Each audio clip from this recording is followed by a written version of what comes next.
Vegetarian একটা হোটেলে। যারা পুরীতে এসে সম্পূর্ণ নিরামিষ খাবার খেতে চাও তাদের জন্য এটা একটা খুব ভালো একটা হোটেল, একদম গাঙ্গুরামের অপোজিটে। আমি হোটেলটা দেখিয়ে দেবো বাইরে থেকে।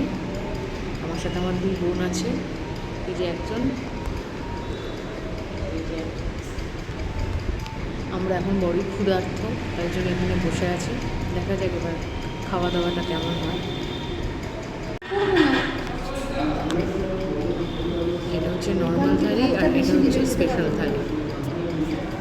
অনেক কিছু আইটেম আছে। আমাদের খাবার চলে এসছে। মনে বলে দাও কী কী আছে দেখে দেখে।